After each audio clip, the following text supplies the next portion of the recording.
बहुत पहले की बात है। एक बहुत धनवान सेठ था। उसके घर में किसी चीज की कमी नहीं थी। उसका कारोबार बहुत सफलतापूर्वक चल रहा था। उसकी एक दुकान थी जो दिन दूनी रात चौगुनी तरक्की कर रही थी। सेठ के 3 पुत्र थे। सेठ ने उन्हें बेहतरीन शिक्षा दी, लेकिन जैसे जैसे समय बीतता गया, सेठ की उम्र भी बढ़ने लगी। सेठ को महसूस होने लगा कि उसका अंत समय निकट आ गया है। उसने अपने बेटों की चिंता करना शुरू कर दिया, क्योंकि हर माता पिता की तरह वह भी चिंतित था कि उसके बच्चे सक्षम होंगे या नहीं। सेठ ने अपने तीनों बेटों को अपने पास बुलाया और कहा, बेटा, मुझ में अब काम करने की शक्ति नहीं है।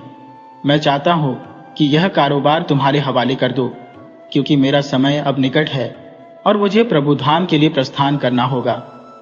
लेकिन इससे पहले मैं यह देखना चाहता हूं कि तुम में से कौन इसके योग्य है। जो भी मुझे सबसे अधिक योग्य लगेगा, उसे ही मैं अपना व्यापार सौंपूंगा। तीनों बेटों ने कहा, ठीक है पिताजी। सेठ ने उन्हें 100 रुपये दिए और कहा, इसमें मुनाफा कमाकर लाओ।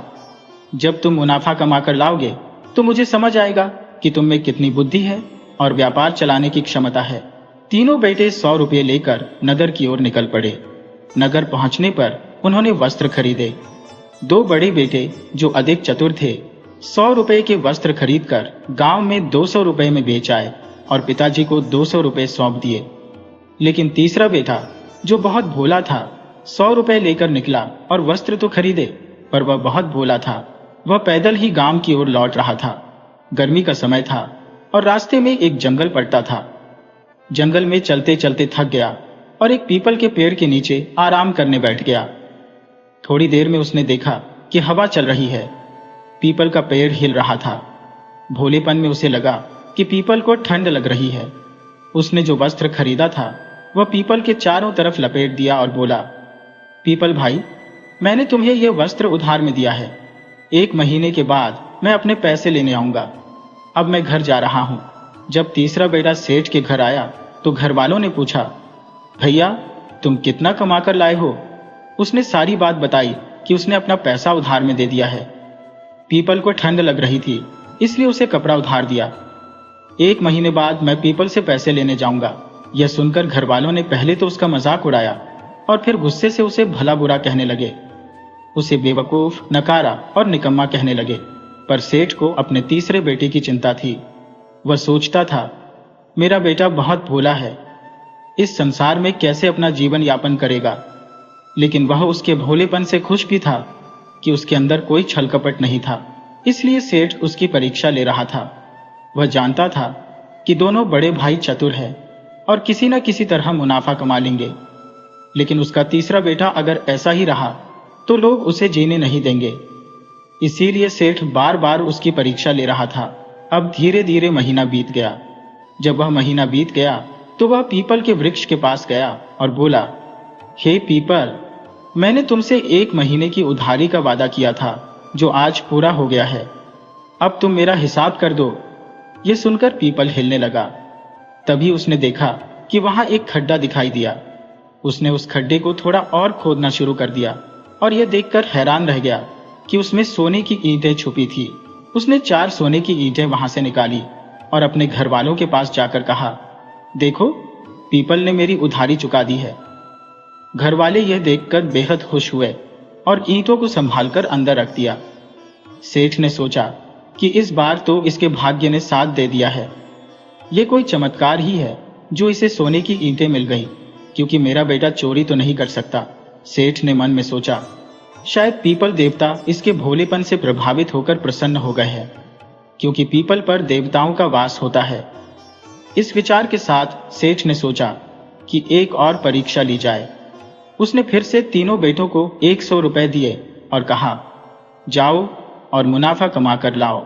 दोनों बड़े बेटे पिछली बार की तरह शहर गए और 100 रुपए का कपड़ा खरीदकर 200 रुपये में बेच दिया और 200 रुपये पिताजी को दे दिए। लेकिन तीसरा बेटा, जो बड़ा भोला था, रास्ते में जा रहा था। तभी उसने एक जोगी को देखा जिसके हाथ में एक सांप था। भोले ने जोगी से पूछा, यह तेरे पास क्या है भाई? जोगी ने कहा, भाई, यह सांप है। भोले बेटे ने जोगी से कहा, यह 100 रुपये ले लो और मुझे यह सांप दे दो। जोगी को और क्या चाहिए था? उसने 100 रुपए में सांप बेच दिया। भोला सांप खरीदकर घर आ गया। घर पहुंचते ही जब परिवार वालों ने पूछा, क्या लाए हो, तो उसने सांप निकाल कर दिखा दिया। अब तो घर के लोग सांप देखकर चिल्लाने लगे, डरने लगे और उसे भला बुरा कहने लगे। उसकी भाभियां और पड़ोसी भी उल्टा सीधा कहने लगे कि वह खुद तो मरेगा ही, हमें भी मरवाएगा। वे सब कहने लगे कि सांप किसी न किसी को डस लेगा। भोला बेचारा बहुत अपमानित हुआ। भोले की पत्नी, जो बड़ी दयालु और सीधी सादी थी, ने कहा, स्वामी चलो अब गांव छोड़ देते हैं, क्योंकि यहाँ कोई भी आपको पसंद नहीं करता। भोले को अपनी पत्नी की बात सही लगी और वह सांप, गाय और बछड़ा लेकर चल दिया। साथ में वह थोड़ा बहुत दहेज का सामान भी ले आया। वे दोनों गांव से निकल पड़े। कुछ दूर चलने के बाद वे एक गांव पहुंचे, जहां एक बूढ़ी विधवा महिला अकेले रहती थी। भोले ने उस महिला को अपना परिचय दिया और कहा, हम थक गए हैं, हमें यहाँ थोड़ी देर रुकने की अनुमति दें। बूढ़ी महिला ने उन्हें सहर्ष अपने घर में आश्रय दिया। उसने देखा कि उनके साथ एक गाय भी थी। उसी दिन से गाय के दूध में 250 ग्राम की वृद्धि हो गई। अब गाय 1.25 किलो दूध देने लगी। आधा किलो दूध भोला और उसकी पत्नी पीते और आधा किलो दूध सांप और बछड़ा पीते। जो 250 ग्राम दूध बचता वह महिला पीने लगी, क्योंकि उसकी अपनी गाय अब दूध नहीं दे रही थी। बूढ़ी महिला बोली, मेरा इस दुनिया में कोई नहीं है, इसलिए तुम्हें यहाँ से जाने की कोई जरूरत नहीं है, मेरे ही घर में रहो। भोला और उसकी पत्नी ने उसकी बात मान ली और उसके घर में रहने लगे। भोला को रहते रहते 12 महीने बीत गए। एक दिन सांप ने भोले से कहा, हे भोले, तूने मेरी बड़ी सेवा की है। आज 12 महीने हो गए हैं, अब तेरा कर्ज उतारने की बारी आ गई है। मैं तुझे तुम्हारे विश्वास का प्रतिफल देने के लिए तैयार हूं। मुझे अब मेरे घर छोड़ दे। ये सुनकर भोला डरने लगा कि कहीं सांप उसे काट ना ले।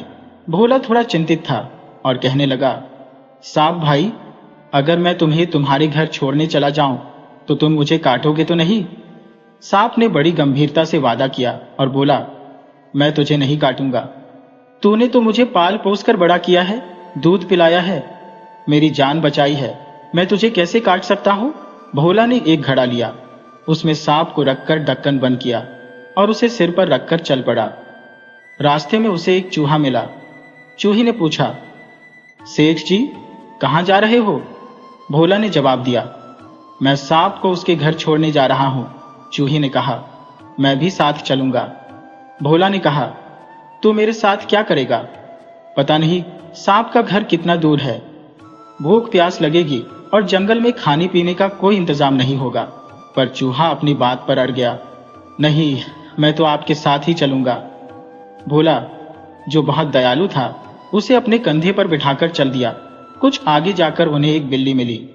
बिल्ली ने पूछा, सेठ जी, कहां जा रहे हो? भोला ने कहा, सांप को उसके घर छोड़ने जा रहा हूं। बिल्ली बोली, मैं भी साथ चलूंगी। भोला ने उसे भी समझाया कि जंगल में कोई खाना पीना नहीं मिलेगा, भूख प्यास से मर जाओगी। लेकिन बिल्ली भी अड़ी रही। भोला, जो दिल का बहुत साफ था, उसे भी दूसरे कंधे पर बिठा लिया और आगे बढ़ा। अब चलते चलते बहुत दूर जाने के बाद उन्हें एक कुत्ता मिला। कुत्ता दौड़कर आया और कहने लगा, सेठ जी, कहां जा रहे हो? भोला ने कहा, सांप को उसके घर छोड़ने जा रहा हूं। कुत्ते ने कहा, सेठ जी, मुझे भी अपने साथ ले चलो। भोला ने उसे भी बहुत समझाया कि जंगल में भटक जाओगे, लेकिन कुत्ता भी नहीं माना। अब सिर पर सांप का घड़ा, एक कंधे पर चूहा, दूसरे कंधे पर बिल्ली और पीछे पीछे कुत्ता, यह पूरा कारवां चलने लगा। आखिरकार जब भोला बहुत दूर निकल गया तो सांप ने कहा, सेठ जी, आप इतने धीरे धीरे क्यों चल रहे हो? भोला ने कहा, यहाँ मिट्टी का बहुत बड़ा कीला है। सांप बोला, यही मेरा घर है, आप मुझे घड़े से बाहर निकाल दो, मैं यहाँ थोड़ी देर आराम करूंगा और फिर अपने घर के अंदर जाऊंगा। भोला ने सांप को घड़े से बाहर निकाला और सभी वहीं बैठ गए, क्योंकि भोला थक चुका था। थोड़ी देर आराम करने के बाद सांप ने कहा, सेठ जी, अब आप मेरी पूंछ पकड़ लीजिए, हम घर के अंदर चलेंगे। भोला थोड़ा डरते हुए बोला, तू अपने घर ले जाकर मुझे खाएगा तो नहीं? सांप ने भरोसा दिलाया, आपने मेरी सेवा की है 12 महीने, जोगी ने तो पता नहीं मेरे साथ क्या क्या किया होता। मैं आपको वचन देता हूं, मैं आपको कोई नुकसान नहीं पहुंचाऊंगा। भोला ने आखिरकार सांप की पूंछ पकड़ी। सांप अपने बिल में घुसा और बिल बहुत बड़ा हो गया। आगे आगे सांप, पीछे पीछे भोला। बहुत दूर जाने के बाद सांप बोला, सेठ जी, अब बहुत सारे बिच्छू और सांप मिलेंगे, आप डरना मत। और जब हम अंत में पहुंचेंगे तो वहां एक गुंडा आदमी मिलेगा। वह आपसे कहेगा, मांग बच्चा क्या मांगता है? आप उससे कहना, मुझे अंगूठी और गद्दा चाहिए। ये बहुत चमत्कारी है, इससे आप जो भी चीज मांगोगे वह मिल जाएगी। सांप ने सेठ जी को पहले ही समझा दिया। सेठ जी ने अपनी यात्रा जारी रखी जब तक वह और सांप एक झुर्रीदार चेहरे वाले बूढ़े व्यक्ति के पास नहीं पहुंचे, जो एक चारपाई पर आराम कर रहा था। सेठ जी अपनी सहज विनम्रता और पारंपरिक आदर्शों के साथ तुरंत हाथ जोड़कर उस बूढ़े व्यक्ति को प्रणाम किया। बूढ़ा व्यक्ति भी उनके नम्र स्वभाव से अत्यधिक प्रभावित हुआ और खुश होकर बोला, मांग बच्चा क्या मांगता है? सेठ जी ने थोड़ी संकोच के बाद कहा, अगर देना है तो कृपया मुझे एक जादुई अंगूठी और गद्दा दे दीजिए। बूढ़ा व्यक्ति थोड़ा हिचकिचाया, यह तो बड़ी कीमती चीजें हैं, कुछ और मांग लो। लेकिन सेठ जी ने अपनी मांग पर अटल रहते हुए कहा, मुझे तो सिर्फ गद्दा और अंगूठी ही चाहिए। बूढ़े व्यक्ति ने आखिरकार अपनी सहमति दी। हमने वचन दिया है तो आपको यह वस्तुएं अवश्य मिलेंगी। अब सेठ जी ने आराम से 4-5 दिन गुजारे, क्योंकि जादुई अंगूठी और गद्दा उनके पास थे। उन वस्तुओं की अद्भुत विशेषता यह थी कि जो भी चाहो वह हाजिर हो जाए। सेठ जी ने पकवानों की भरमार मंगा ली और वे बड़े मजे से खा रहे थे। एक एक दिन ऐसे ही गुजर गए। अचानक सेठ जी को अपने साथ चल रहे चूहे, बिल्ली और कुत्ते की याद आई। वे विचारमग्न हो गए और बोले, सांप भाई, मुझे बाहर जाने दो। मैं यहाँ आराम से पकवान खा रहा हूँ, जबकि बाहर मेरे साथी भूख से बेहाल होंगे। सांप को उनकी चिंता उचित लगी और उसने सेठ जी को अपने घर के बाहर छोड़ दिया। सेठ जी को देखते ही चूहा, बिल्ली और कुत्ता बोले, सेठ जी, आप कहाँ चले गए थे? हम तो भूख प्यास से अधमरे हो गए हैं। सेठ जी ने कहा, अब चिंता की कोई बात नहीं है, अब मैं आ गया हूँ। फिर सेठ जी ने अपनी जेब से जादुई अंगूठी और गद्दा निकाला और बोले, अगर सच्चाई है तो यहाँ एक खंभे पर महल बन जाए और 5 पकवान और ठंडा जला जाए। ये कहते ही वहां एक खंभे पर शानदार महल खड़ा हो गया और पकवानों की थालियां सामने आ गईं। सेठ जी, कुत्ता, बिल्ली और चूहे ने भरपेट भोजन किया और रात को उसी महल में आराम से सो गए। सुबह हुई तो उस क्षेत्र का राजा, जो पास के नगर में विचरण कर रहा था, उस अद्भुत महल को देखकर चकित रह गया। एक खंभे पर महल कैसे बन सकता है? ये सोचते हुए उसने आवाज लगाई, कोई है इस महल के अंदर? तो नीचे आओ। सेठ जी ने राजा की आवाज सुनी और नीचे आए। राजा ने कहा, मैं इस नगर का राजा हूं। सेठ जी ने विनम्रता से अपना परिचय दिया। राजा बोला, तुम तो बड़े ही सरल स्वभाव के इंसान हो और मुझे अपनी कन्या के लिए ऐसे ही व्यक्ति की तलाश थी। मैं अपनी पुत्री का विवाह तुमसे करना चाहता हूँ। सेठ जी ने बहुत मना किया कि वे विवाह नहीं करना चाहते, लेकिन राजा अपनी जिद पर अड़ा रहा। अंततः उसने अपनी पुत्री का विवाह सेठ जी के साथ कर दिया। राजकुमारी के साथ साथ सेठ जी को बहुत सा धन, दास दासियां भी विदा की गईं। सेठ जी अपनी नवविवाहिता पत्नी के साथ उसी एक खंभे वाले महल में लौट आए। अपनी सरल स्वभाव के चलते सेठ जी ने अपनी नई पत्नी को यह रहस्य भी बता दिया कि कैसे जादुई गद्दा और अंगूठी के कारण वह इतना वैभवशाली जीवन जी रही है। मगर राजकुमारी की एक दासी ने यह सारी बातें सुन ली और समझ गई कि सेठ जी का यह वैभव इसी जादुई गद्दे और अंगूठी की वजह से है। रात होते ही जब सेठ जी और राजकुमारी सो गए, वह चालाक दासी चोरी छिपे उनके कमरे में आई और जादुई अंगूठी और गद्दा चुराकर भाग गई। जैसे ही दासी ने जादुई अंगूठी और गद्दा चुराया, वह महल तुरंत ध्वस्त हो गया। अब राजा की बेटी भी सेठ जी पर नाराज हो गई और अपने पिता के पास महल लौट गई। इधर सेठ जी और उनके साथी कुत्ता, बिल्ली और चूहा भूख और प्यास से तड़पने लगे। ठंडी रात में वे बेचारे कांप रहे थे, जैसे ठंड का कहर उन पर बरप रहा हो। उन तीनों ने सोचा, सेठ जी कितने भोले और नेक दिल हैं। वे किसी का दुख नहीं देख सकते, किसी को भूखा प्यासा नहीं छोड़ सकते। हमें उनकी मदद करनी चाहिए। उन्होंने एक योजना बनाई। कुत्ते, बिल्ली और चूहे ने सेठ जी को बताया, हम जादुई अंगूठी और गद्दा वापस लाने जा रहे हैं। आप यही प्रतीक्षा करें, फिर वे दासी के घर की ओर बढ़े। चूहा बिल खोदकर घर के अंदर घुस गया। बिल्ली दीवार पर चढ़कर बैठ गई और कुत्ता बाहर पहरा देने लगा। चूहे ने अपनी पूंछ में मिर्ची पाउडर भर लिया और दासी के पास पहुंचा, जो गहरी नींद में थी। उसने मिर्ची पाउडर को दासी की नाक में डाल दिया। इससे दासी की खांसने की आवाज गूंजने लगी और इसी मौके का फायदा उठाकर चूहे ने तकिए के नीचे से अंगूठी और गद्दा निकाल लिया और उन्हें बिल्ली को दे दिया। बिल्ली ने उसे कुत्ते को सौंप दिया। तीनों फिर से सेठ जी के पास लौट आए। सेठ जी ने अंगूठी और गद्दा हाथ में लेकर कहा, ये अंगूठी और गद्दा वाकई चमत्कारी है। यदि यह किसी बुरे इंसान के हाथ में पड़ जाए तो इसका दुरुपयोग हो सकता है। हमें इन्हें सुरक्षित रखना चाहिए। इसके बाद सेठ जी ने कहा, अंगूठी और गद्दा, यदि यह सत्य है तो यहाँ फिर से एक खंभे पर महल खड़ा हो जाए और 5 पकवान और ठंडा जला जाए। इतना कहते ही सेठ जी, कुत्ता, बिल्ली और चूहा देख सकते थे कि पकवान की थालियां और महल फिर से उपस्थित हो गए। उन्होंने जी भरकर खाना खाया क्योंकि वे बहुत भूखे थे।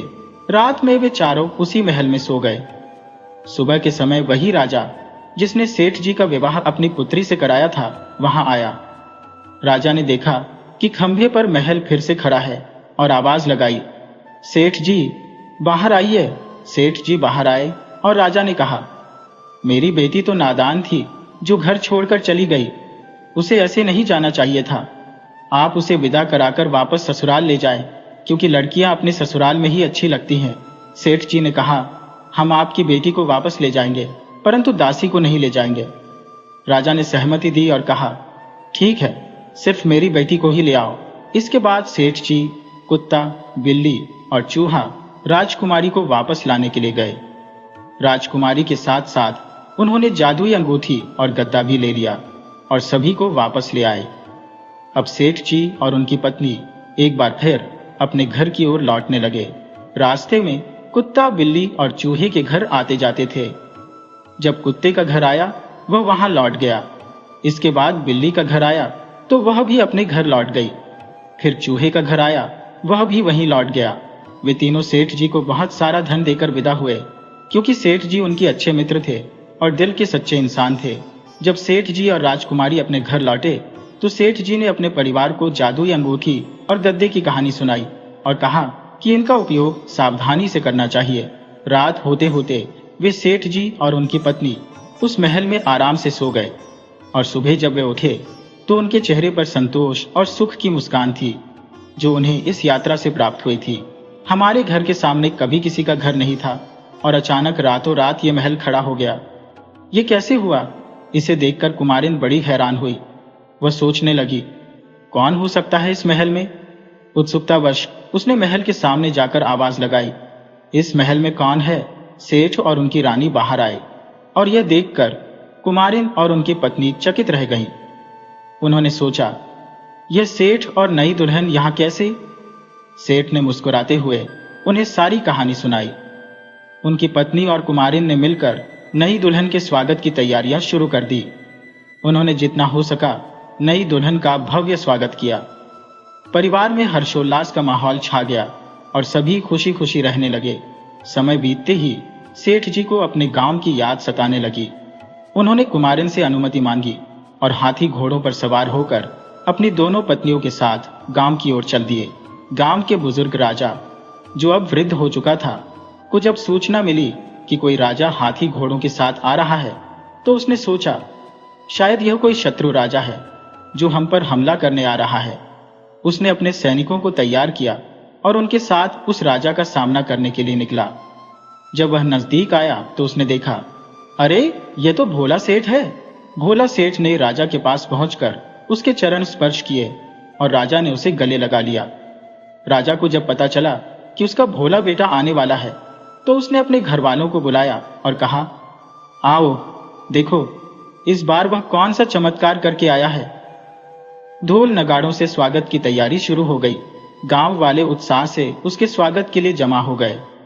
सेठ ने कहा, यह स्वागत आप मेरा नहीं, इस धन का कर रहे हैं। अगर मेरा स्वागत करना होता तो उस दिन करते जब मैं सांप लाया था। उस दिन तो आप सबने मुझे घर से निकाल दिया। घर वालों को अपनी गलती का एहसास हुआ और वे सेठ से माफी मांगने लगे। हमसे गलती हो गई। हमें माफ कर दो। उसी गांव के राजा की कोई संतान नहीं थी। उसने देखा कि भोला सेठ बहुत ही ईमानदार, संस्कारवान और दयालु है।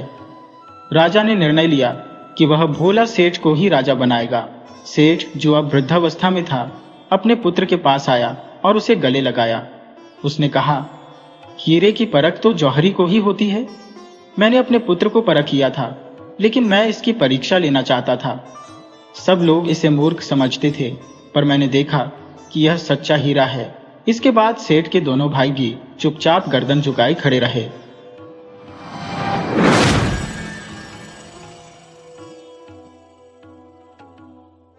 एक समय की बात है। एक दिन देवदत्त नाम का एक सन्यासी राजमहल के बाहर खड़ा होकर वहां के पहरेदार से कहने लगा, महाशय, महाराज से निवेदन करें कि देवदत्त नाम का एक सन्यासी उनसे मिलने के लिए उपस्थित है। राजा हीरा सिंह उस समय अपने रंग महल में राजनर्तकी चंद्रमुखी का नृत्य देखने में मग्न थे। पहरेदार ने आकर सूचना दी, महाराज, देवदत्त नामक एक सन्यासी आपसे मिलने के लिए राजमहल के बाहर खड़ा है। राजा हीरा सिंह, जो मदिरा के नशे में चूर थे, ने नशे की तरंग में कहा, पहरेदार, उस सन्यासी को तुरंत रंग महल में लेकर आओ। पहरेदार थोड़ा हैरान हुआ। फिर वह सन्यासी के पास जाकर बोला, सन्यासी जी, महाराज इस समय रंग महल में है, वहां आपको वहीं बुला रहे हैं। पहरेदार की बात सुनकर सन्यासी देवदत्त अचरज में पड़ गया। उसने सोचा, राजा हीरा सिंह ने मुझे अपने रंग महल में बुलवाया है। क्या मेरे जैसे सन्यासी को इस राग रंग की महफिल में जाना चाहिए? थोड़ी देर विचार करने के बाद उसने निर्णय किया और कहा, ठीक है, मुझे रंग महल में ले चलो। कुछ समय बाद सन्यासी देवदत्त रंग महल के द्वार पर खड़ा था। उसे देखकर हीरा सिंह नशे में झूमते हुए बोले, आइए सन्यासी महाराज, आइए, रंग महल में आपका हार्दिक स्वागत है। उन्होंने बड़े आदर से उस सन्यासी को अपने पास बिठा लिया। राजा ने अपने गले से माणिक की एक माला निकालकर सन्यासी देवदत्त को देते हुए कहा, लीजिए सन्यासी जी, हमारी ओर से यह तुच्छ भेंट स्वीकार कीजिए। देवदत्त ने चुपचाप माला लेकर अपने पास रख ली। इसके बाद हीरा सिंह ने राजनर्तकी चंद्रमुखी से कहा, चंद्रमुखी, तुम नृत्य करते करते क्यों रुक गई? देखती नहीं, सन्यासी देवदत्त रंग महल में पधारे हैं। उनके सामने अपनी नृत्य कला का प्रदर्शन करो। आदेश पाकर चंद्रमुखी ने फिर से नृत्य करना शुरू कर दिया। काफी देर तक नृत्य करती रही और जब उसने अपना नृत्य समाप्त किया तो सन्यासी देवदत्त ने राजा के द्वारा दी गई माला को राजनर्तकी को देते हुए कहा, लो सुंदरी, हमारी ओर से यह माला स्वीकार करो। चंद्रमुखी ने आश्चर्य से देखा और चुपचाप माला ले ली। यह देखकर राजा हीरा सिंह क्रोधित हो गए और बोले, तुमने यह क्या मूर्खता की सन्यासी? तुमने हमारा दिया हुआ उपहार इस नर्तकी को दे दिया। राजन, मूर्ख मैं नहीं बल्कि तुम हो, सन्यासी ने उत्तर दिया। क्या बकते हो सन्यासी? राजा चिल्लाए। मैं ठीक कहता हूं राजन। चंद्रमुखी ने जिस प्रकार का नृत्य किया, ऐसा अद्वितीय नृत्य देखकर मैं उससे बहुत प्रभावित हुआ हूं। इसीलिए मैंने वह माला चंद्रमुखी को उपहार के रूप में दे दी है। यह सुनकर हीरा सिंह को गहरा धक्का लगा। उन्होंने सोचा, यह सन्यासी तो बड़ा ही धूर्त है, इसने हमारे उपहार का अपमान किया है। गुस्से में आकर वह सन्यासी पर गरजने लगे, सन्यासी, तुम तुरंत इस राज्य से दूर चले जाओ, यही तुम्हारे लिए अच्छा होगा। यदि तुम फिर कभी इस राज्य में दिखाई दिए तो मैं तुम्हारी गर्दन कटवा दूंगा। राजन, मुझसे ऐसा क्या अपराध हो गया? देवदत्त ने कहा, सन्यासी, तुमने मेरी दी हुई वस्तु को मेरे सामने ही किसी और को दे दिया। इससे बड़ा अपराध और क्या हो सकता है? तुम कोई सन्यासी नहीं हो, यहां से चले जाओ और फिर कभी मेरी नजरों के सामने मत आना। हीरा सिंह की बात सुनकर सन्यासी उठ खड़ा हुआ और मौन रहकर रंग महल से बाहर चला गया।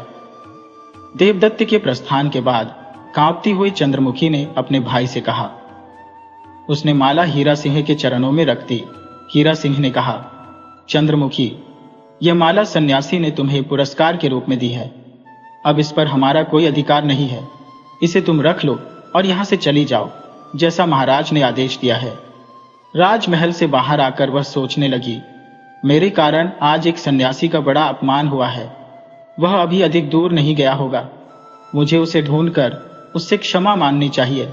यह सोचकर वह शीघ्रता से रथ में बैठकर देवदत्त की खोज में निकल पड़ी। कुछ ही दूरी पर उसे देवदत्त दिखाई दिया। रथ से उतरकर वह देवदत्त के सामने आ खड़ी हुई और कहने लगी, सन्यासी, मैं बहुत शर्मिंदा हूँ। आज मेरे कारण तुम्हारा बहुत अपमान हुआ है। मैं इसी के लिए क्षमा मांगने आई हूँ।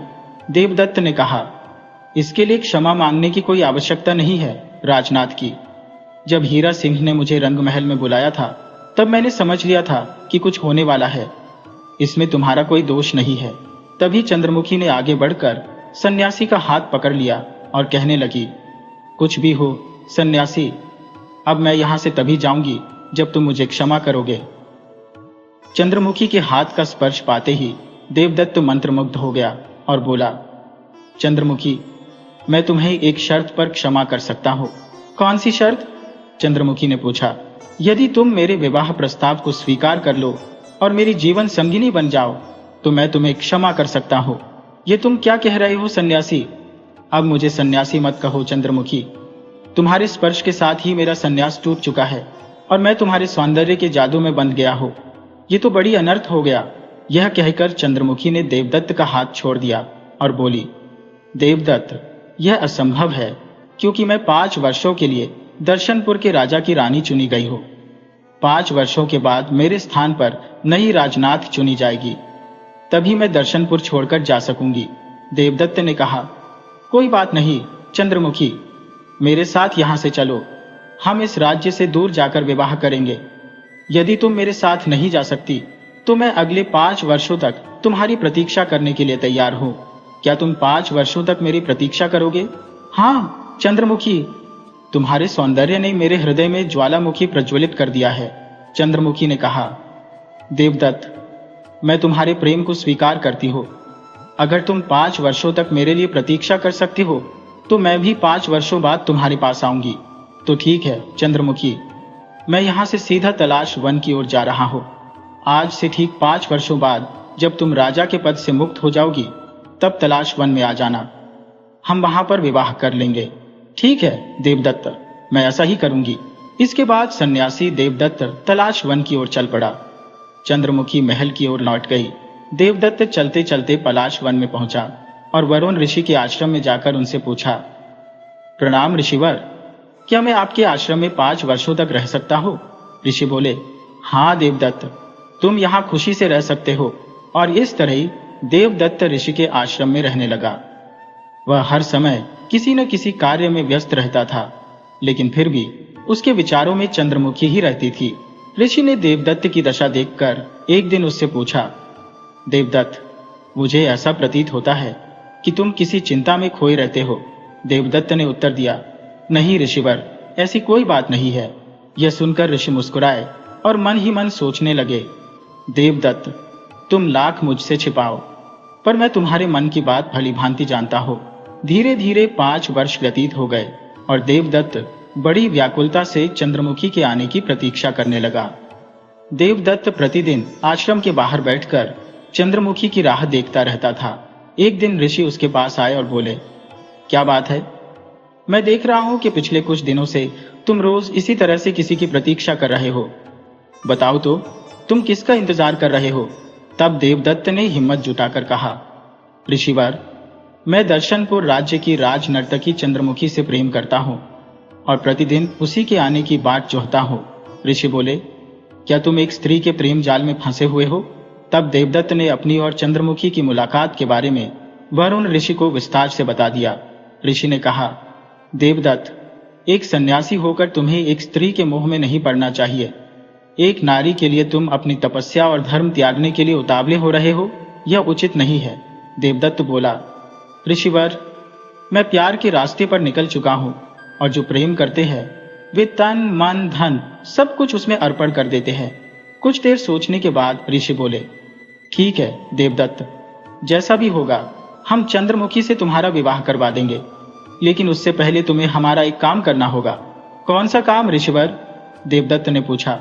ऋषि बोले, तो सुनो, आज से ठीक 15 दिन बाद देवनगर के राजा सूर्य सिंह के यहाँ एक प्रसिद्ध नर्तकी सोमप्रभा का नृत्य प्रदर्शन होने वाला है, जिसे राजा सूर्य सिंह अपनी प्रजा के साथ बैठकर देखेंगे।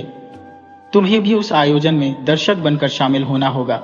यह सुनकर देवदत्त सोच में पड़ गया और फिर कुछ सोचकर बोला, ऋषिवर, मैं देवनगर जाने के लिए तैयार हूं, पर मेरी अनुपस्थिति में यदि चंद्रमुखी यहाँ आई तो क्या होगा?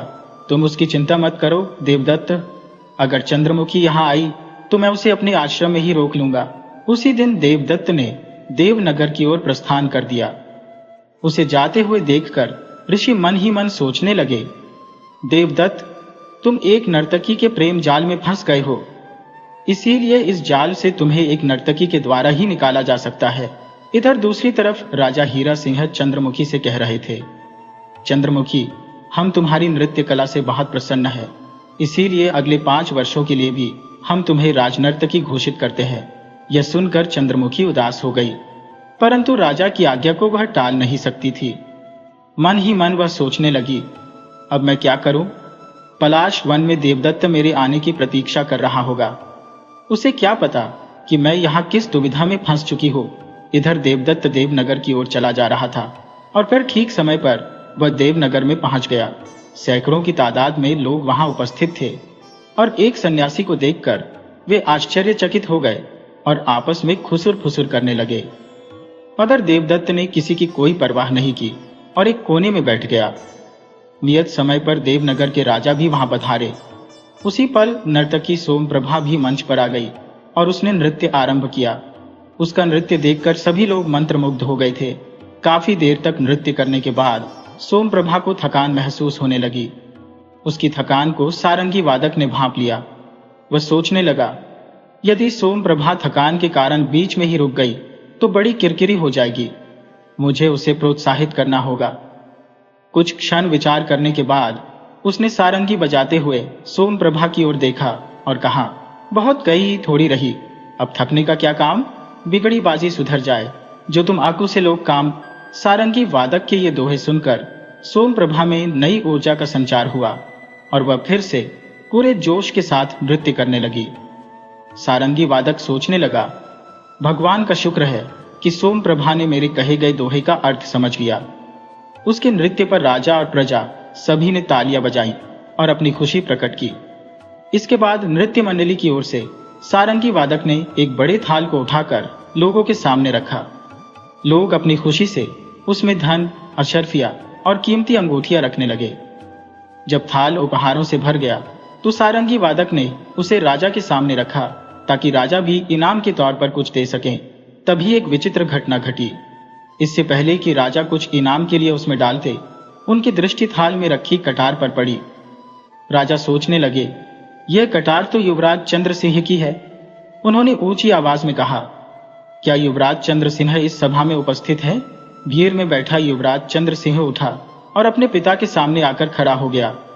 राजा ने कहा, राजकुमार, थाल में पड़ी यह कटार तुम्हारी है? हाँ पिताजी, चंद्र सिंह ने कहा। मैंने यह कटार दान में दी है क्योंकि मैं सारंगी वादक के उस दोहे से प्रभावित हो गया था। उस दोहे ने मेरी बंद आंखें खोल दी थी। यह कहते कहते चंद्र सिंह की आंखों में आंसू आ गए और वह अपने पिता के चरणों में गिरकर फूट फूट कर रोने लगा। हैरान हुए सूर्य सिंह ने कहा, बेटा, तुम रो क्यों रहे हो? हमें अपने रोने का कारण बताओ। चंद्र सिंह ने आंसू पोंछते हुए कहा, पिताजी, मैं पापी हूं। यह कटार जो मैंने दान में दी है, इसी कटार से मैंने आपकी हत्या की योजना बनाई थी। राजा हैरान होकर बोले, ये तुम क्या कह रहे हो बेटे?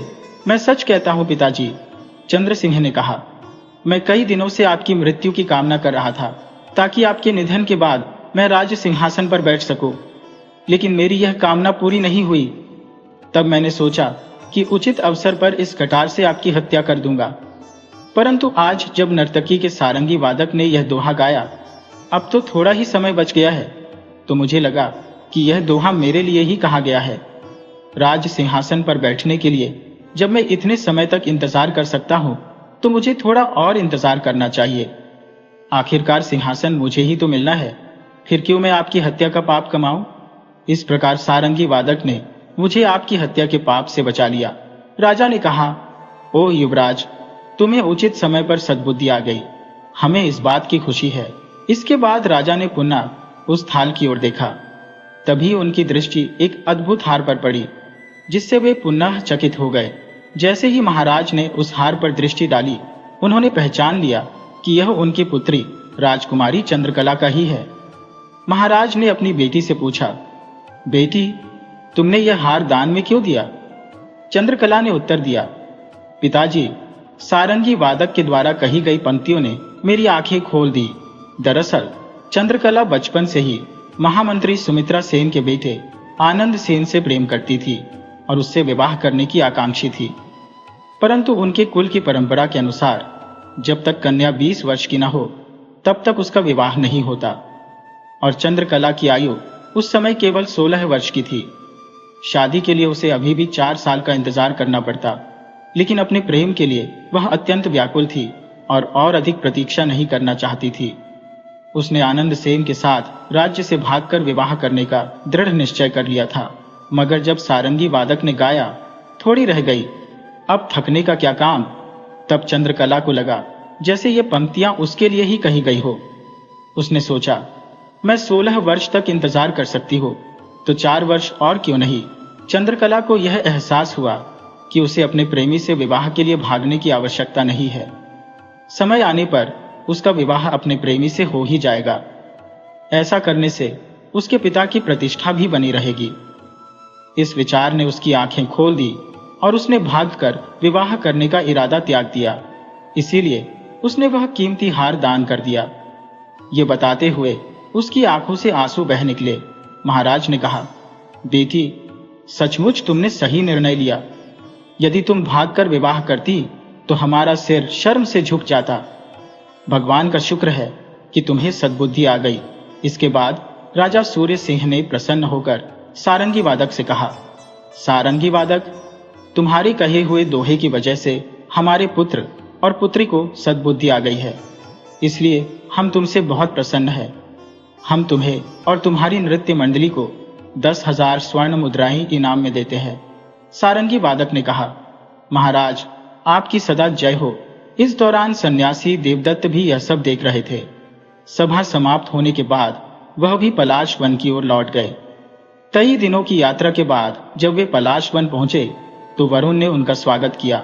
वरुण ने पूछा, देवदत्त, कैसा रहा तुम्हारा सफर? सब कुछ बहुत अच्छा था ऋषिवर, लेकिन मेरी समझ में यह नहीं आया कि आपने मुझे वहां क्यों भेजा। देवदत्त ने उत्तर दिया, देवदत्त, तुमने वहां सारंगी वादक से कौन सा दोहा सुना? ऋषि ने पूछा। उसने कहा था, बहुत गई थोड़ी रही, अब थकने का क्या काम, बिगड़ी बाजी सुधर जाए, जो तुम अक्ल से लोग काम।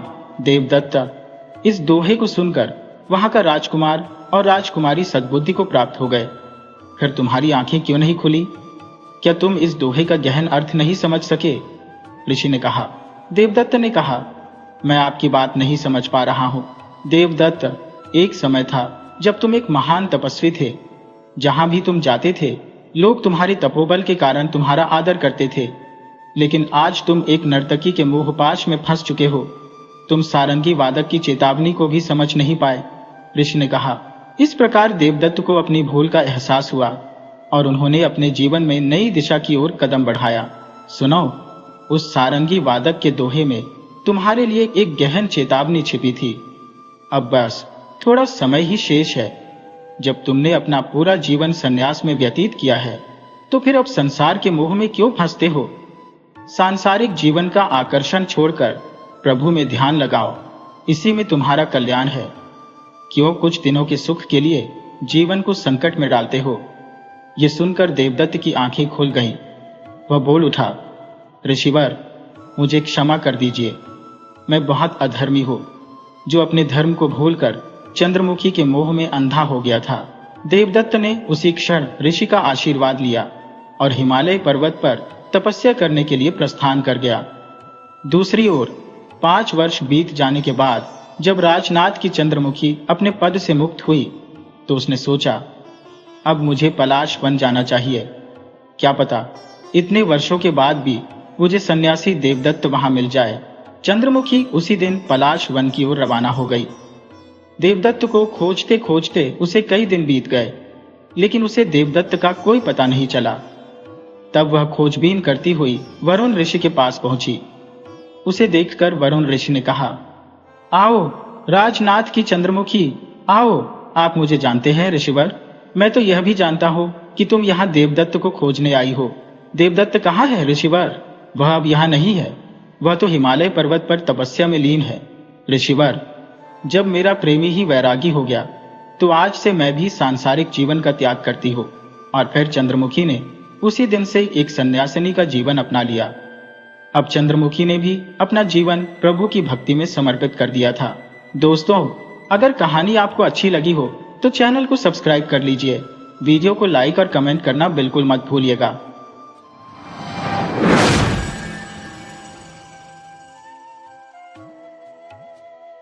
गिरिपुर नामक एक राज्य में स्थित एक छोटे से गांव का नाम रामवर था। इस गांव में रमन नामक एक व्यापारी निवास करता था, जिसके परिवार में कई सदस्य थे। एक पत्नी, एक पुत्र और 2 पुत्रियां। पुत्र का नाम धनशेखर था और पुत्रियों का नाम शांतामणि और चिंतामणि था। रमन की एक अत्यधिक आकांक्षा थी कि वह अपनी बड़ी पुत्री की शादी राजधानी में उच्च पदस्थ किसी योग्य युवक से करवा दे। हाल ही में रमन को एक प्रस्ताव के बारे में पता चला। वह युवक राजधानी में राजा के खजाने का प्रहरी था और उसका नाम दिवाकर था। वह युवक अत्यंत आकर्षक, बुद्धिमान और साहसी था। रमन ने सुना कि दिवाकर राजधानी के बाहर किसी सुंदर कन्या से विवाह करने की इच्छा रखता था। रमन दिवाकर से मिलकर उसे जानने के लिए राजधानी पहुंच गया। उसने वहां 2-3 दिन बिताए और दिवाकर के बारे में पूरी जानकारी जुटाई। फिर वह दिवाकर से मिलने के लिए उसके पास गया। रमन ने दिवाकर से उसकी नौकरी की पूरी जानकारी प्राप्त की। दिवाकर की बातचीत का ढंग और उसकी शिष्टता रमन को बहुत भाई। रमन ने दिवाकर को अपनी पुत्री के बारे में बताया और कहा कि यदि तुम्हें यह प्रस्ताव स्वीकार्य लगे तो हमारे गांव रामवर आकर कन्या को देख सकते हो। 1 सप्ताह के बाद दिवाकर रामवर गांव में पहुंच गया। जब वह रमन के घर के पास पहुंचा तो उसने एक युवती को देखा जो अत्यंत सुंदर और विनम्र प्रतीत हो रही थी। दिवाकर ने समझ लिया कि यह रमन की बड़ी पुत्री होगी। दिवाकर घर के अंदर गया, जहां रमन ने उसका स्वागत किया और धीरे धीरे पूरे परिवार से परिचय कराया। इतना होते ही रमन की दूसरी पुत्री चिंतामणि रोती हुई आई। रमन ने चिंता में पूछा, चिंतामणि, तुम्हें क्या हुआ है? चिंतामणि ने कहा, फलों की दुकान से लौटते समय एक शैतान युवक ने गली में सबके सामने मेरा मजाक उड़ाया। चिंतामणि की आंखों से आंसू बह रहे थे। उसने कहा कि वह युवक बहुत ही शरारती और दुष्ट है और उसका पिता गजराज प्रसिद्ध काला चोर है। रमन ने चिंतामणि से कहा, तुम्हें ऐसे दुष्टों से दूर रहना चाहिए। आखिर तुम अकेली फलों की दुकान पर क्यों गई थी? धनशेखर ने अपनी बहन से कहा कि इसे कमरे में बंद कर दो, भूखा रहेगा तो शायद उसका दिमाग ठिकाने आ जाएगा। धनशेखर चिंतामणि पर बहुत नाराज था। चिंतामणि रोते हुए वहां से चली गई। दिवाकर जो सब कुछ देख रहा था, उसने रमन से कहा, मुझे अब जाने की अनुमति दें। रमन ने कहा, यह मेरी दूसरी पुत्री है, उसे बातचीत की आदत नहीं है। क्या आपको मेरी बड़ी पुत्री पसंद आई? दिवाकर ने कहा, निर्णय लेने से पहले मुझे कुछ समय चाहिए। मुझे बहुत दूर जाना है और अंधेरा होने वाला है। मुझे अभी निकलना पड़ेगा। यह कहकर वह घर से बाहर निकल गया। जब वह बरगद के पेड़ों के पास पहुंचा तो वहां एक बैलगाड़ी तैयार खड़ी थी। वह उसमें सवार हो गया और उसी समय 2 और यात्री भी वहां आकर बैठ गए। बैलगाड़ी चल पड़ी और बैल के गले में बंधी कांसे की घंटियां बजने लगी। जब अंधेरा बढ़ने लगा तो गाड़ीवान ने एक दीपक जलाकर नीचे लटका दिया। तब उनमें से एक यात्री ने कहा, दिन में यात्रा करने का समय नहीं मिलता और रात में यात्रा करने से चोरों का डर रहता है, लेकिन क्या किया जाए, काम तो करना ही पड़ता है। 2 घंटों की यात्रा के पश्चात बैलगाड़ी जब जंगल से बाहर आई तब मार्ग में एक लंबा चौड़ा व्यक्ति अचानक आ खड़ा हुआ। उसके हाथ में एक विशाल तलवार थी। गाड़ीवान उसे देखकर अत्यंत भयभीत हो गया और कांपने लगा। वह चिल्लाने लगा, काला चोर गजराज आ गया है, भागो भागो। गजराज बड़े बड़े कदम उठाते हुए गाड़ी के पास आया और गर्जना करने लगा, कोई भी मुझसे बच नहीं सकता। तुम्हारे पास जो भी धन और गहने हैं तुरंत निकाल दो। उसकी भयानक आवाज सुनकर सभी यात्री भयभीत हो गए। गाड़ी में बैठे सभी यात्री उसकी बातें मानने के लिए तैयार हो गए। तब दिवाकर ने तुरंत गाड़ीवान के हाथ से चाबुक छीन लिया और उसे तेजी से घुमाते हुए कहा, गजराज, आखिरकार मैं तुझसे मिल ही गया। मैं तुझे बहुत समय से ढूंढ रहा था। राजा ने तुम्हें पकड़ने का आदेश दिया था और मैं आज वह आदेश अमल में लाने आया हूँ।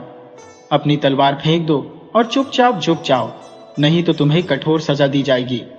और भागने की कोशिश मत करना, हमारे सैनिक जंगल में छिपे हुए हैं और वे तुम्हें मार डालेंगे। तुम्हारे शरीर को टुकड़े टुकड़े करके चीलों और कौवाओं को खिला देंगे। गजराज ने जब सुना कि जंगल में सैनिक है तो उसका दिल कुछ क्षणों के लिए थम सा गया। उसे समझ में नहीं आ रहा था कि क्या किया जाए। इस मौके का फायदा उठाकर दिवाकर ने अचानक उस पर हमला किया और उसके हाथ पर इतनी जोर से प्रहार किया कि उसकी तलवार गिर गई। इसी बीच अन्य यात्री भी वहां आ गए और उन्होंने गजराज को पकड़ लिया। उसके हाथ पैर बांधकर उसे गाड़ी में डाल दिया गया। अगले दिन दिवाकर गजराज को खींचते हुए राजदरबार में ले आया। राजा को पूरे घटनाक्रम की जानकारी दी। गजराज ने सिर झुकाकर अपने सभी अपराध स्वीकार कर लिए। राजा ने कहा, गजराज के द्वारा किए गए अत्याचारों की शिकायतें मेरे पास बहुत दिनों से आ रही थी। यह जंगल में भाग गया था, इसी कारण हम इसे पकड़ नहीं सके। दिवाकर ने इसे बंदी बनाकर साबित किया है कि वह अत्यंत साहसी और वीर है। मैं दिल से दिवाकर की सराहना करता हूँ। आदेश देता हूँ कि दिवाकर अब गजराज के पुत्र को भी पकड़कर मेरे सामने पेश करे। दिवाकर ने कुछ सैनिकों के साथ रामवर गांव में जाकर गजराज के पुत्र लच्छू को बड़ी चालाकी से गिरफ्तार कर लिया। उसे राजा के सामने पेश किया गया और राजा ने उसे आजीवन कारावास की सजा सुनाई। दिवाकर की वीरता से राजा बहुत प्रसन्न था और उसने दिवाकर को पहरेदारों के विभाग का प्रधान नियुक्त कर दिया। व्यापारी रमन ने जब यह सुना तो वह अपने होने वाले दामाद की वीरता से अत्यंत गर्वित हुआ। रमन दिवाकर से मिलने के लिए राजधानी पहुंच गया। जैसे ही रमन ने दिवाकर के सामने विवाह का प्रस्ताव रखा, दिवाकर ने कहा, मुझे क्षमा करें श्रीमान, मैं आपकी पुत्री से विवाह नहीं कर सकता। रमन ने बड़े ही निराश स्वर में पूछा, क्यों? क्या तुम्हें हमारी बेटी अच्छी नहीं लगी?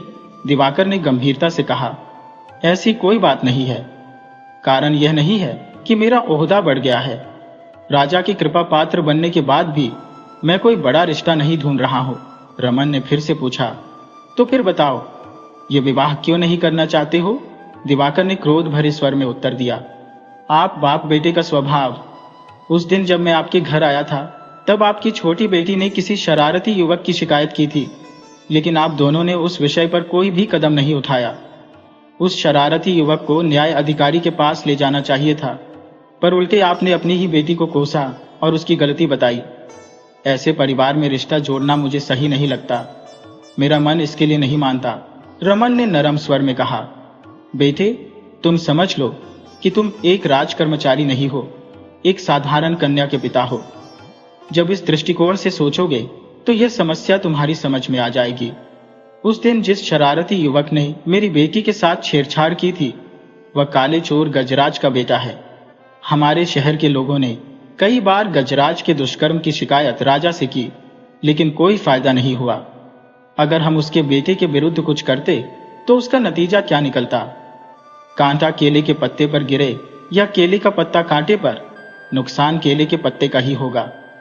ऐसी स्थिति में अपनी बेटी को नियंत्रण में रखने के अलावा कोई चारा नहीं था। परिस्थितियों के अनुसार व्यवहार करना कायरता नहीं, बल्कि समझदारी होती है। इस पर खूब सोचो और फिर कोई निर्णय सुनाना। यह कहकर रमन वहां से चला गया। दिवाकर ने रमन की कही हुई बातों पर गहराई से विचार किया। उसे एहसास हुआ कि रमन की बातों में सच्चाई और वास्तविकता है। राजकर्मचारी में जो साहस होता है वह साधारण नागरिक में नहीं होता। दिवाकर ने समझा कि इसके लिए बाप बेटे को दोषी ठहराना सही नहीं है। उसने तुरंत शांतामणि से विवाह करने का निर्णय लिया और कुछ ही दिनों बाद दोनों की शादी हो गई। अब दिवाकर अपनी पत्नी के साथ एक खुशहाल जीवन बिताने लगा।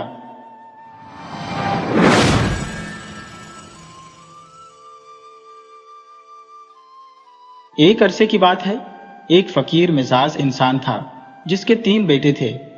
वह अक्सर अपने बेटों से कहता, मेरे प्यारे बेटो, हमारे पास न धन दौलत है और ना ही सोने चांदी का कोई भंडार, इसलिए तुम्हें एक अनूठा खजाना इकट्ठा करना चाहिए। हर चीज को गहराई से समझने और जानने की कोशिश करो। कुछ भी ऐसा ना हो जो तुम्हारी नजर से बच सके। पैसे की जगह तुम्हारे पास दूरदर्शिता होनी चाहिए और सोने की जगह तेज तर्रार दिमाग। ऐसी दौलत इकट्ठी कर लेने के बाद तुम्हें कभी किसी चीज की कमी महसूस नहीं होगी और तुम किसी से कम नहीं रहोगे। समय बीतता गया और कुछ समय बाद वह बूढ़ा आदमी चल बसा। भाइयों ने मिलकर बैठक की। उन्होंने स्थिति का मुआयना किया और बोले, हमारे पास यहाँ कुछ करने को नहीं है। आओ इस दुनिया को घूमे फिरें और देखें। जरूरत पड़ने पर हम चरवाहों या खेत मजदूरों का काम कर सकते हैं। हम कहीं भी हो भूखे नहीं मरेंगे। वे सभी यात्रा पर जाने को तैयार हो गए और अगली सुबह अपने सफर पर निकल पड़े। उन्होंने सुनसान और वीरान घाटियों, ऊंचे ऊंचे पहाड़ों को पार किया। इस तरह वे लगातार 40 दिनों तक चलते रहे। उनकी जो भी खाद्य सामग्री थी वह अब समाप्त हो चुकी थी। थकान से चूर हो चुके थे और उनके पैरों में छाले पड़ गए थे। मगर सड़कों का सिलसिला था कि खत्म होने का नाम नहीं ले रहा था। उन्होंने आराम करने के लिए कुछ समय रुके और फिर आगे बढ़ने का निर्णय लिया। आखिरकार उन्हें अपने सामने कुछ वृक्ष और मकान दिखाई देने लगे।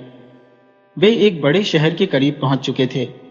तीनों भाई अत्यधिक प्रसन्न हुए और तेजी से कदम बढ़ाने लगे। उन्होंने कहा, जो कुछ भी बुरा था वह पीछे छूट गया और आगे केवल अच्छाई ही अच्छाई है। जब वे शहर के एकदम निकट पहुंच गए तो सबसे बड़ा भाई अचानक रुका। उसने जमीन पर नजर डाली और बोला, थोड़ी ही देर पहले यहां से एक बहुत बड़ा ऊंट गुजरा है। वे थोड़ी दूर आगे बढ़े तो मंझला भाई रुका और सड़कों के दोनों ओर नजर डालकर बोला, वो ऊंट खाना था। कुछ और आगे गए तो सबसे छोटे भाई ने कहा, ऊपर एक औरत और एक बच्चा भी थे। बिल्कुल सही है। दोनों बड़े भाइयों ने सहमति जताई और वे तीनों फिर आगे बढ़ चले। थोड़ी देर बाद एक घुड़सवार उनके पास से गुजरा। सबसे बड़े भाई ने उसकी ओर देखकर पूछा, घुड़सवार, तुम किसी खोई हुई चीज की तलाश कर रहे हो ना? घुड़सवार ने घोड़ा रोककर जवाब दिया, हाँ। तुम्हारा ऊंट खो गया है ना? सबसे बड़े भाई ने पूछा। हाँ, बहुत बड़ा सा, घुड़सवार ने कहा। उस पर एक औरत और एक छोटे बच्चे के साथ थी ना? मंझले भाई ने सवाल किया। हाँ, घुड़सवार ने हैरानी से कहा। घुड़सवार ने तीनों भाइयों को शक की नजर से देखा और बोला, तो तुम्हारे पास मेरा ऊंट है, जल्दी बताओ तुमने उसका क्या किया? भाइयों ने जवाब दिया, हमने तुम्हारे ऊंट की शक्ल तक नहीं देखी, तो तुम्हें उसके बारे में ये सब बातें कैसे मालूम हुई? घुड़सवार ने पूछा। क्योंकि हम अपनी आंखों और दिमाग का इस्तेमाल करना जानते हैं, भाइयों ने जवाब दिया। जल्दी से उस दिशा में अपना घोड़ा दौड़ाओ, वहां तुम्हारा ऊंट मिल जाएगा, भाइयों ने कहा। ऊंट के मालिक ने कहा, मैं उस दिशा में नहीं जाऊंगा। मेरा ऊंट तुम्हारे पास ही है और तुम्हें ही उसे लौटाना पड़ेगा, भाइयों ने परेशान होकर कहा। हमने तो तुम्हारे ऊंट को देखा तक नहीं है। लेकिन घुड़सवार उनकी कोई बात सुनने को तैयार नहीं था। उसने अपनी तलवार निकाल ली और तीनों भाइयों को अपने सामने चलते रहने का आदेश दिया। इस तरह वह उन्हें सीधे देश के बादशाह के महल में ले गया। वह घुड़सवार तीनों भाइयों को सिपाहियों के पास छोड़कर खुद बादशाह के पास गया। उसने कहा, मैं अपने परिवार को पहाड़ों से ला रहा था। मेरी पत्नी और छोटे बच्चे को एक बड़े ऊंट पर बैठाकर पीछे ला रहा था। किसी तरह ऊंट पीछे रह गया और वे रास्ते से भटक गए। जब मैं उन्हें खोजने निकला तो मुझे रास्ते में ये 3 आदमी मिले। मुझे पूरा यकीन है कि इन्हीं ने मेरा ऊंट चुराया है और मेरी बीवी और बच्चे को मार डाला है। बादशाह ने पूछा, तुम ऐसा क्यों सोचते हो? क्योंकि मैंने इन लोगों से इस बारे में एक भी शब्द नहीं कहा। फिर भी इन्होंने मुझे बताया कि ऊंट बहुत बड़ा है और उस पर एक औरत और बच्चा सवार है।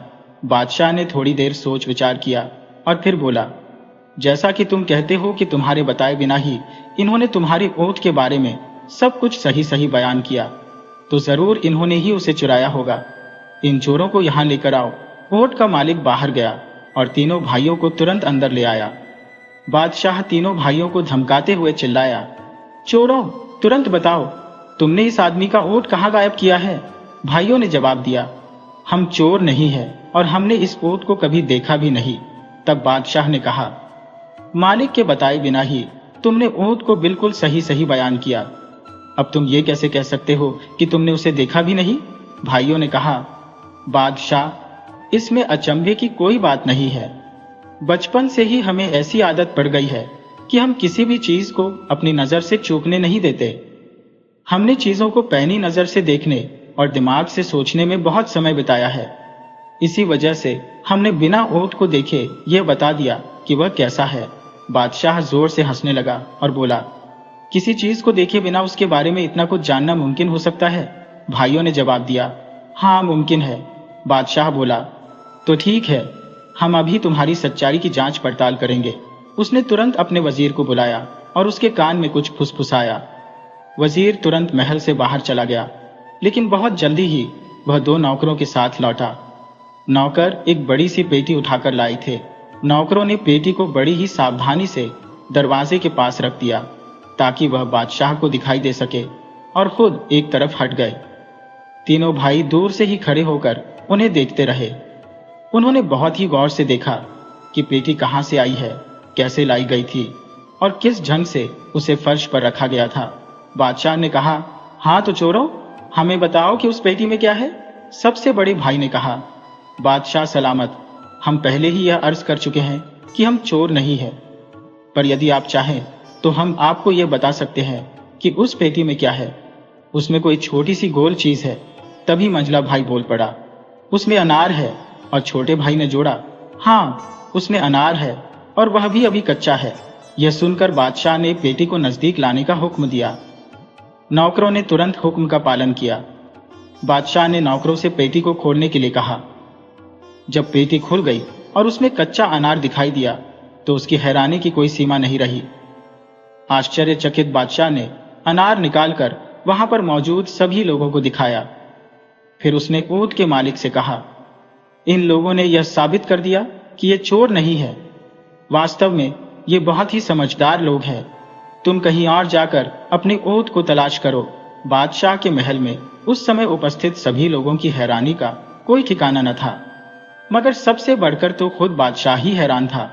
उसने हर तरह के बढ़िया और लजीज खाने मंगवाए और इन भाइयों की खातिरदारी की। बादशाह ने कहा, तुम लोग बिल्कुल बेकसूर हो और जहां भी जाना चाहो जा सकते हो, मगर जाने से पहले मुझे सारी बात साफ साफ बताओ। तुम्हें यह कैसे पता चला कि उस आदमी का ऊंट खो गया है, और तुमने कैसे जाना कि ऊंट कैसा था? सबसे बड़े भाई ने कहा, धूल पर उसके पैरों के निशानों से मुझे मालूम हुआ कि कोई बहुत बड़ा ऊंट वहां से गुजरा है। जब मैंने अपने पास से गुजरने वाले घुड़सवार को चारों ओर नजर दौड़ाते देखा तो उसी वक्त मेरी समझ में यह बात आ गई कि वह क्या खोज रहा है। बादशाह ने कहा, बहुत खूब। अच्छा, अब यह बताओ कि तुम में से किसने इस घुड़सवार को यह बताया कि ऊंट खाना है, क्योंकि ऊंट खाने के निशान नहीं छोड़ता? मंझले भाई ने जवाब दिया, मैंने यह अनुमान इसलिए लगाया कि सड़क के दाईं ओर की घास तो ऊंट ने चर ली थी, मगर बाईं ओर की घास ज्यों की त्यों थी। बादशाह ने कहा, बहुत खूब। तुम में से यह अनुमान किसने लगाया था कि उस पर बच्चा और एक औरत सवार थे? सबसे छोटे भाई ने जवाब दिया, मैंने देखा कि एक जगह पर ऊंट के घुटने टेक कर बैठने के निशान बने हुए थे। उनके करीब ही मुझे रेत पर जूतों के निशान दिखाई पड़े। साथ ही छोटे छोटे पैरों के निशान भी थे, जिससे मुझे मालूम हुआ कि ये जूतों के निशान और साथ में एक छोटा बच्चा भी है। बहुत खूब, तुमने बिल्कुल सही कहा। बादशाह बोला, मगर तुम लोगों को यह कैसे पता चला कि पेटी में एक कच्चा अनार है? ये बात तो मेरी समझ में बिल्कुल नहीं आ रही। सबसे बड़ा भाई बोला, जिस तरह से दोनों नौकर पेटी को उठाकर लाए थे, उससे बिल्कुल जाहिर था कि वह जरा भी भारी नहीं है। जब वे पेटी को फर्श पर टिकाने लगे तो मुझे उसके अंदर किसी छोटी सी गोल चीज के लुढ़कने की आवाज सुनाई दी। फिर मंझला भाई बोला, मैंने यह अनुमान लगाया क्योंकि पेटी बगीचे की तरफ से लाई गई है और उसमें कोई छोटी सी गोल चीज है, तो यह जरूर अनार ही होगा। उसका कारण यह है कि आपके महल के आसपास अनार के बहुत से पेड़ लगे हुए हैं। बादशाह ने कहा, बहुत खूब। और उसने छोटे भाई से पूछा, मगर तुमने यह कैसे पता लगाया कि अनार कच्चा है? इस वक्त तक बगीचे में सभी अनार कच्चे हैं, यह तो आप खुद भी देख सकते हैं। उसने जवाब दिया और खुली खिड़की की तरफ संकेत किया। बादशाह ने बाहर देखा तो पाया कि बगीचे में लगे अनार के सभी वृक्षों पर कच्चे अनार लटक रहे थे। बादशाह इन भाइयों की असाधारण पैनी नजर और तेज दिमाग से हैरान रह गया। बादशाह ने कहा, धन दौलत और दुनियादारी की चीजों के नजरिए से तुम लोग बेशक अमीर नहीं हो, मगर तुम्हारे पास अक्ल का बहुत बड़ा खजाना जरूर है। बादशाह उनकी तारीफ करने लगा और फिर बादशाह ने तीनों भाइयों को बहुत से कीमती उपहार दिए और बड़ी ही इज्जत के साथ उन्हें विदा किया। अब तीनों भाई गरीब नहीं थे, वे अब बहुत सी धन दौलत के मालिक थे। वे वापस अपने गांव पहुंचे और एक अच्छा जीवन बिताने लगे।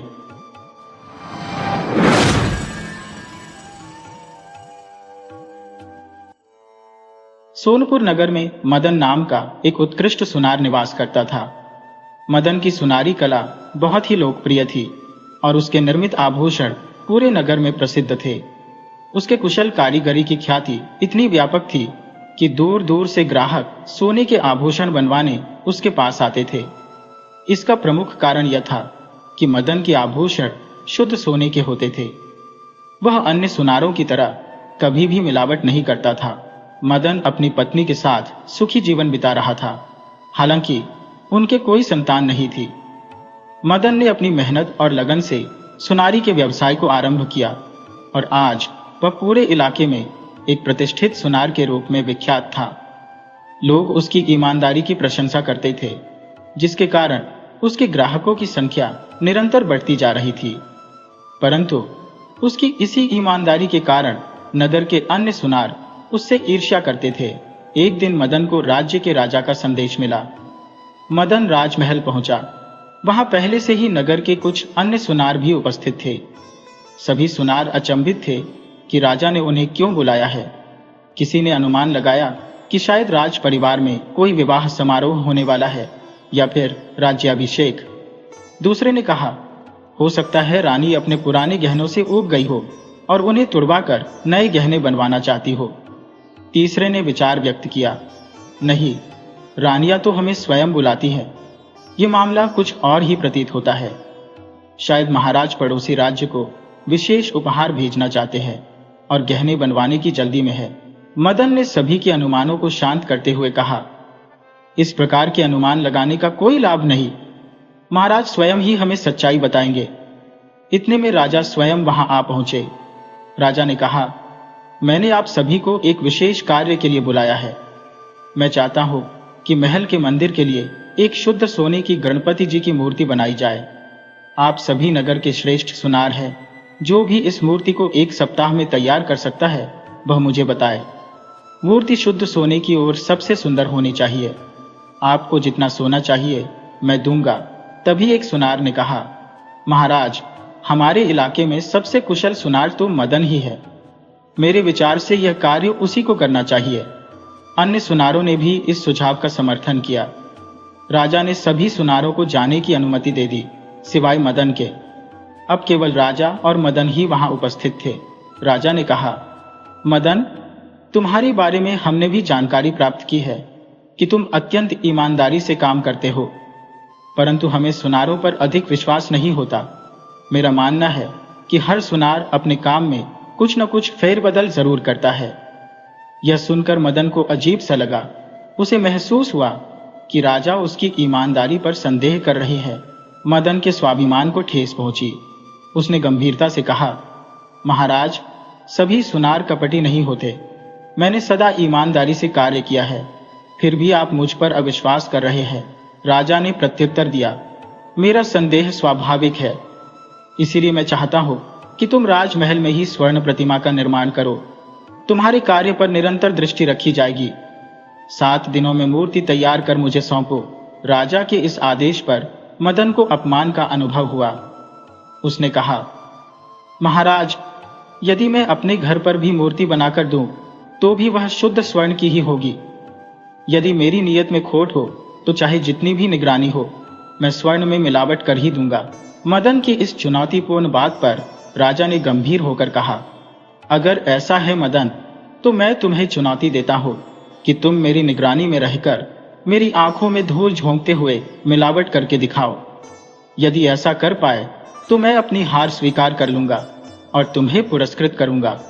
तुम्हें जितना शुद्ध स्वर्ण चाहिए मैं दूंगा। मेरे सेवक हर समय तुम पर नजर रखेंगे। शाम को तुम्हारी तलाशी ली जाएगी, तब तुम घर जा सकोगे। महल में प्रवेश के समय भी तलाशी होगी।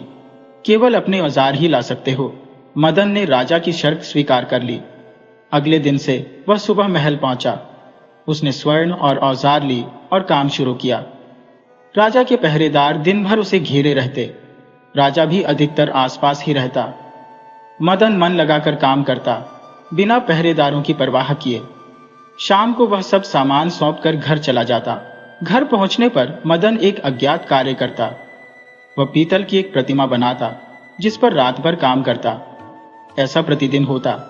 दिन में वह स्वर्ण की गणपति बनाता और रात को पीतल की प्रतिमा। 7 दिनों बाद दोनों प्रतिमाएं तैयार हो गई। 7वें दिन मदन ने गणपति जी की प्रतिमा उठाई और सबको दिखाई।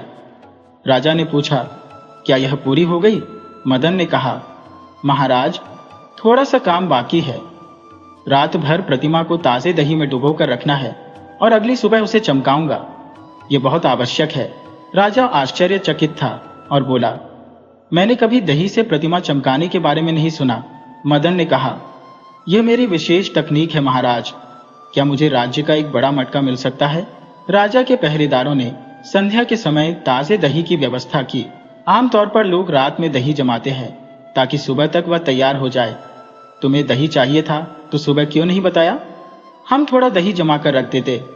मदन बोला, मैं भूल गया था। क्या बाजार से दही नहीं मिल सकता? तभी उन्होंने एक युवती को सिर पर बड़ा सा घड़ा लिए सड़क की ओर से जाते हुए देखा। पहरेदार जोर से चिल्लाया, ओ लड़की, तुम क्या बेच रही हो? युवती बोली, राजा, ताजा दही बेच रही हूं। आज घर से आने में देरी हो गई और दही बिका नहीं। अब इसे वापस घर ले जा रही हो। पहरेदार बोला, रुको, इसे यहां लाओ, हम इसे खरीद लेंगे। मदन बोला, भगवान का शुक्र है, मुझे तो चिंता हो रही थी। लड़की दही का घड़ा लेकर आ गई। मदन ने कहा, मैं पहले इसकी जांच करूंगा, जाने यह अच्छा है या नहीं। लड़की बोली, मुझे जब तक इसके पैसे नहीं मिलेंगे तब तक तुम्हें हाथ नहीं लगाने दूंगी। ताजा माल है, तुमने खराब कर दिया तो आधी दाम पर भी नहीं बिकेगा, समझे? मदन ने कहा, अच्छा ठीक है, हम इसे खरीद लेते हैं। मटके के अंदर झांकते हुए मदन बोला, यह तो ठीक लगता है। यह कहते हुए उसने गणपति जी की सोने की प्रतिमा घड़े में डाल दी। राजा ने लड़की को सोने की एक मुद्रा दी। वह जाने ही वाली थी कि मदन ने उसे फिर से आवाज दी, मुझे यह दही अच्छी नहीं लगी। इसमें पानी ज्यादा है और इससे मूर्ति में वह चमक नहीं आएगी। मैं कल सुबह ताजा दही लेकर अपना काम करूंगा। लड़की गुस्से में बोली, और मैं इस दही का क्या करूं? अब तो कोई इसे खरीदेगा भी नहीं। मदन ने घड़े में से मूर्ति निकालते हुए कहा, जो चाहो करो, महाराज ने इसकी कीमत दे दी है। लड़की मुंह में कुछ बड़बड़ाती हुई वहां से चली गई। अगले दिन मदन ने सोने की मूर्ति ताजे दही में चमकाई और राजा को सौंप दी। राजा ने स्वर्ण विशेषज्ञों को बुलाया और कहा, इसे देखकर बताओ, सुनार ने इसमें कितना सोना गायब किया है। विशेषज्ञों ने मूर्ति को जांचना शुरू किया, लेकिन बार बार जांचने पर भी उनकी समझ में कुछ नहीं आया। राजा ने कहा, बताओ भाई, क्या बात है? राजा अधीर हो गया था।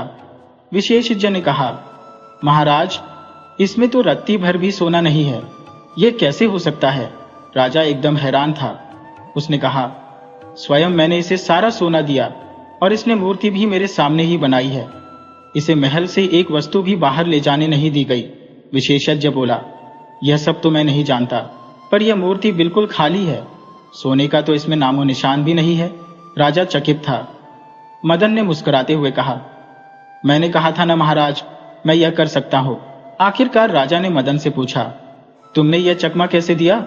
मदन ने कहा, महाराज, क्या आप वादा करते हैं कि मेरे सच कहने पर आप क्रोधित नहीं होंगे?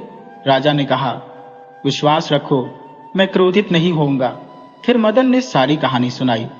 वह दही बेचने वाली लड़की मदन की बहन थी, जो ठीक उसी वक्त वहां पहुंची थी।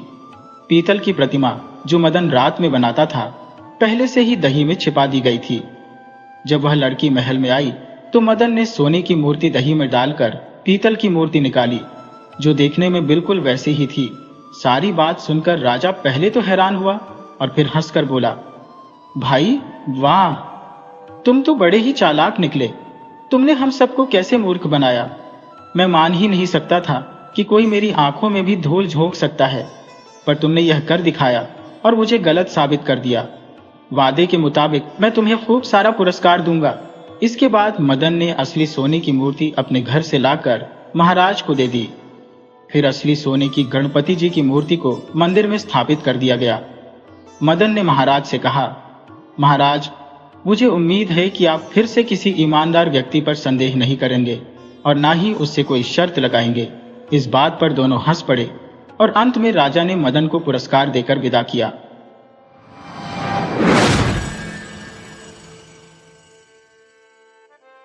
वीडियो अच्छी लगी हो तो इसे लाइक करें और ऐसी ही मज़ेदार कहानियों के लिए चैनल को सब्सक्राइब करें और बेल आइकन दबाएं। ज़्यादा से ज़्यादा अपने दोस्तों को शेयर करें। धन्यवाद।